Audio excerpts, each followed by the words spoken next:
Then Pilate took Jesus and had him flogged. The soldiers twisted together a crown of thorns and put it on his head. They clothed him in a purple robe and went up to him again and again, saying, "Hail, King of the Jews!" And they struck him in the face. Once more Pilate came out and said to the Jews, "Look, I am bringing him out to you to let you know that I find no basis for a charge against him." When Jesus came out wearing the crown of thorns and the purple robe, Pilate said to them, "Here is the man." As soon as the chief priests and their officials saw him, they shouted, "Crucify! Crucify!" But Pilate answered, "You take him and crucify him. As for me, I find no basis for a charge against him." The Jews insisted. "We have a law, and according to that law he must die, because he claimed to be the Son of God." When Pilate heard this, he was even more afraid, and he went back inside the palace. "Where do you come from?" He asked Jesus, but Jesus gave him no answer. "Do you refuse to speak to me?" Pilate said, "Don't you realize I have power either to free you or to crucify you?" Jesus answered, "You would have no power over me if it were not given to you from above. Therefore, the one who handed me over to you is guilty of a greater sin." From then on, Pilate tried to set Jesus free, but the Jews kept shouting, "If you let this man go, you are no friend of Caesar."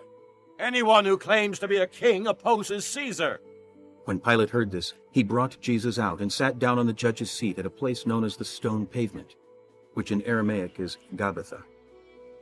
It was the day of preparation of Passover week, about the 6th hour. "Here is your king," Pilate said to the Jews. But they shouted, Take him away! Take him away! Crucify him! "Shall I crucify your king?" Pilate asked. We have no king but Caesar. The chief priests answered.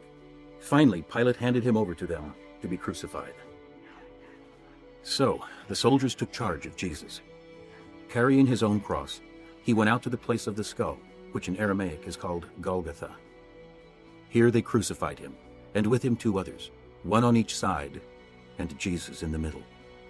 Pilate had a notice prepared and fastened to the cross. It read, "Jesus of Nazareth, the King of the Jews." Many of the Jews read this sign, for the place where Jesus was crucified was near the city, and the sign was written in Aramaic, Latin, and Greek. The chief priests of the Jews protested to Pilate, "Do not write the King of the Jews, but that this man claimed to be King of the Jews." Pilate answered, "What I have written, I have written." When the soldiers crucified Jesus, they took his clothes, dividing them into 4 shares, one for each of them, with the undergarment remaining.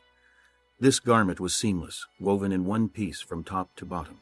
"Let's not tear it," They said to one another. "Let's decide by lot who will get it."